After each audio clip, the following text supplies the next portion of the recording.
The Assassins have come to raid. That's right, the Assassin's Creed collab is officially underway. We have a login champion, Ezio, and then we also have a fusion going on. That's right, Kassandra, our fusion champion, along with some other assassins joining the party. We're going to talk about all these champions here today. Look at their kits, give you guys my opinion, starting with our login champion, which, guys, it's an amazing time to start a brand new account. I think I'm actually going to start a brand new account today to start off with Ezio after 7 days. After a week of logging in, you get him for free. Along with my link down there in the description, you'll get a free legendary. You'll get some more free epics. It's a great time to get into raid, but let's hop in here and talk about Ezio Auditore. I'm going to butcher these names. I already know it. Sacred Order attack-based champion. He's got speed in all battles, which is pretty nice. On his passive, he's got some nice passives here. Places a perfect veil on this champion for 2 turns at the start of each round. Whenever his champion's about to receive damage that would exceed 50%, has a 35% chance of decreasing the damage to 0. Instead, yeah, reducing it to 0. Whenever his champion's attacked, also has a 35% chance of counter-attacking. So if you hit him, he's got a chance to hit you back, a third of a chance to hit you back, a third of a chance to negate all of that damage. On his other passive, whenever an enemy's HP drops below 25% after receiving damage from an assassin, they receive additional bonus damage proportional to this champion's attack. Will ignore 100% of the target's defense and cannot be critical.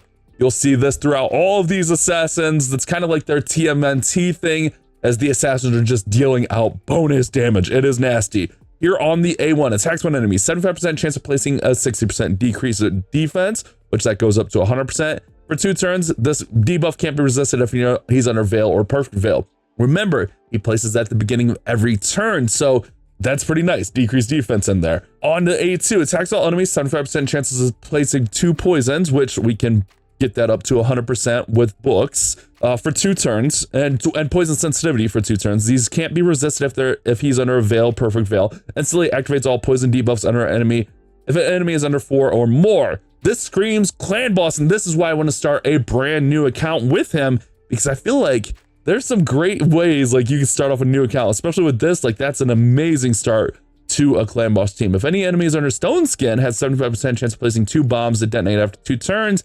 Can't be resisted if he's under Veil, Perfect Veil. If they're all under Stone Skin, it's 1 turn, which it's kind of interesting for Arena. I don't know. It feels okay. I mean, it gets around Stone Skin, but like I'm more excited for the poison, like with a brand new account clan boss team. Attacks one enemy before attacking, steals all buffs from the target. Can't be resisted if he's under Veil, Perfect Veil. Ignores 35% of the defense, as well as shield and strengthen. So he can smack pretty hard. I mean, I don't think he's gonna be awful for Arena.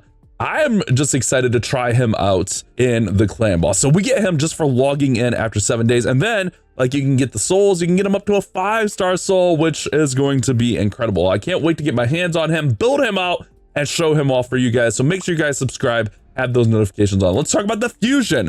This one just started up after the maintenance this morning. We got a 2-week fusion for Kassandra.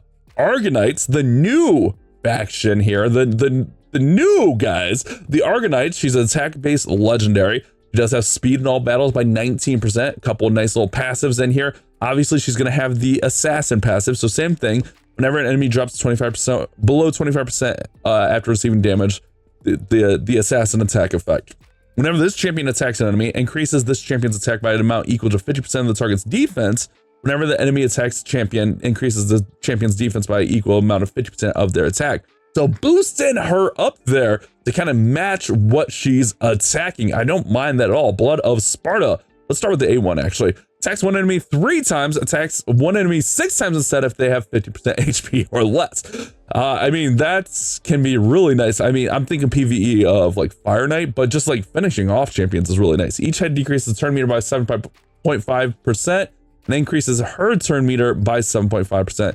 Resisted if she's under Veil or Perfect Veil. On the A2, attacks one enemy before attacking, places decreased defense and HP burn for 3 turns. Can't be resisted if she's under Veil or Perfect Veil. So before attacking, decreased defense, HP burn. Places a stun debuff on all enemies for 1 turn. If the damage dealt exceeds 50% of the match HP, can't be resisted again, Veil, Perfect Veil. Nasty stuff in there. I like this kit quite a bit. I'm actually kind of excited for this fusion. Also, like, we get that book down to a 3-turn, more damage, removes all debuffs from this champion, heals by 50% of max HP, and fills turn meter by 50%. I love that. Cleanses, heals, fills the turn meter, great stuff. Places increased attack and a shatter buff and 30% increased speed for 2 turns. The shatter can be really nasty. We'll talk about that in a second. Prevents this champions of death and keeps them alive with 1 HP if they're under increased attack, shatter, and increased speed. So you start off with this. It does go to 4 turn. If she gets hit, like, she can stay alive. So the shatter buff here, this shatter buff can be really, really nasty if we can find it in here. Let's check that out. Oh my goodness, shatter. I should have known it was at the bottom. Increases champions ignore defense by 7.5 or 15%, and it looks like she has the big boy shatter in there, which is good. Yeah, the 15% shatter. So ignoring more defense in there, which is going to make her hit even harder. I think she's going to be a really, really nice champion. It's PvE, PvP, like, man, I feel like she can just smack in here. These assassins, especially you team a few of these assassins up, they're going to be nasty. Now, if we go looking around in the index, we can find some more assassins. Basim, oh my goodness, I'm not even going to try to say that. I'll butcher that. A legendary attack champion in the Sacred Order. He's got attack in all battles. He has a passive. Whenever his champion's attack, steals 1 random buff from all attackers, transfers 1 random debuff from this champion to the attacker. These effects will ignore polymorph, occurs once per skill, ignores 25% of their res when using skills if this champion's under veil or perfect veil. Then of course he's going to have the assassin thing where if they drop 25%, deal out the damage proportional to his attack. Let's start with the A1. Attacks one enemy 2 times, each hit has a 50% chance to place on weaken for 2 turns. If he's under veil or perfect veil, increases to 100%, then has a 50% chance of applying debuff spread. So weaken and then can spread it out there, taking 1 random debuff, placing on the enemies. Can't be ignored, or 100% if he's under veil or perfect veil. On the A2, attacks all enemies, ignores 15% of each defense, will ignore 30% instead if he's under veil or perfect veil. So having them under veil is very, very important. Has 75% chance of placing block active skills. That's one of the most annoying things in the game, in my opinion. For 2 turns, this will also ignore any block debuff buffs if this champion's under veil or perfect veil. So it can place that through even if they're under block debuffs. You can get that up to 100% chance. And then on the A3, attacks one enemy 2 times, deals 5% more damage for each buff debuff on this champion and 5% more damage for each buff debuff on the target, stacks up to 100%. Places veil, perfect veil on him for 3 turns and grants an extra turn. So he smacks him twice, hits for more damage, and then he gets another turn to go into like this where he's gonna ignore. I think these assassins are gonna be nasty, man. These assassins, they feel like they're gonna smack pretty hard. They've got some decent stats in here. These assassins are looking really, really strong. I'm curious if they're just going to be pool events or if like we'll have opportunities to get them like we did with TMNT. But I'm excited for this Assassin's Creed collab. Like just what I'm seeing, these champions look amazing. Continuing to hunt through the index, we find Bayek next, who's going to be a barbarian defense-based legendary. He's got accuracy in all battles. He's got a passive. Whenever enemy's HP drops below 25% from receiving damage. Oh, this is like the assassin one, but for defense instead. So instead of attack, it's defense. And then this champion and their allies cannot receive critical hits from enemies whose accuracy is equal to or lower than their own.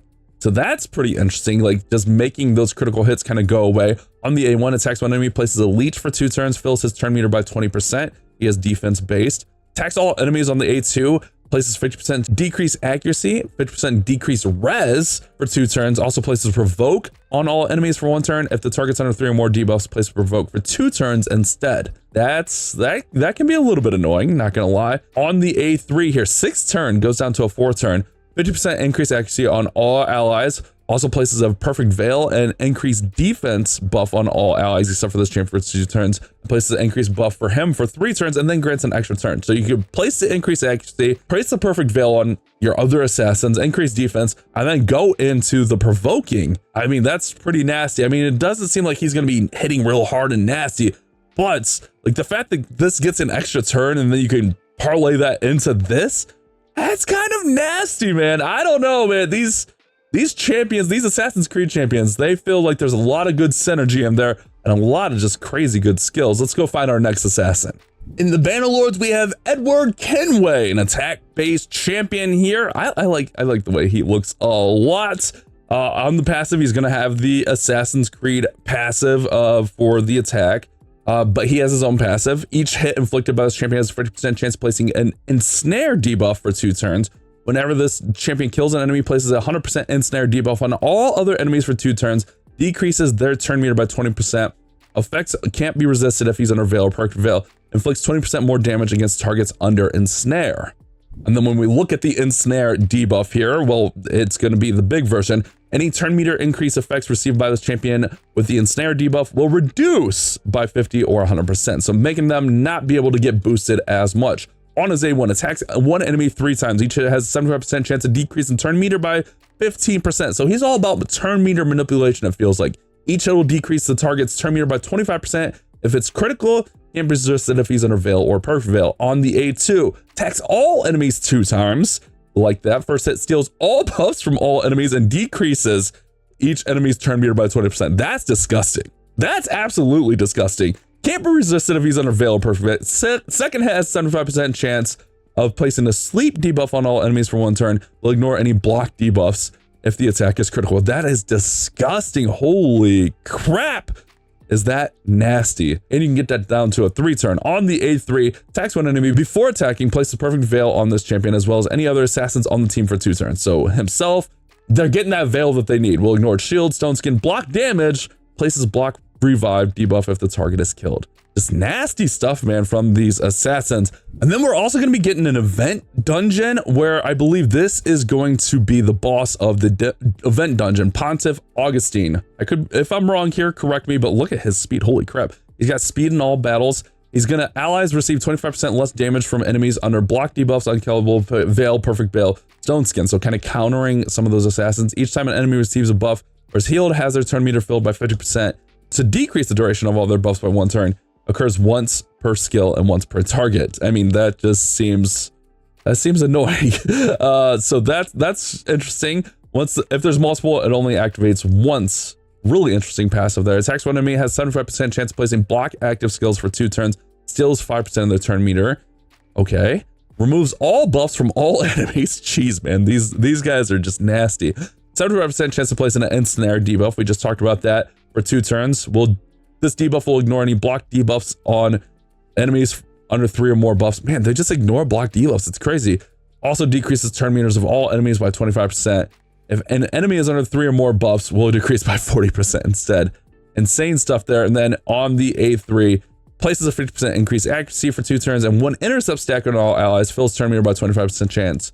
25%, and then grants an extra turn. So he's going to be the event dungeon, if I'm understanding this correctly. But man, the whole getup is just nasty. We get one for free. We got the fusion going on.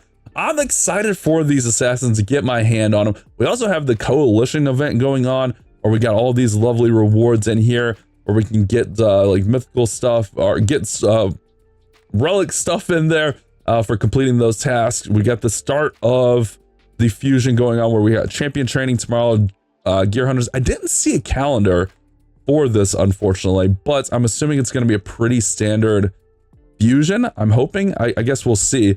But we got to get epics, so we got to get 4 of those epics. Yeah, and I think all of the events are going to have pieces for that. That's still loading. Let's go to an event that's already loaded up here.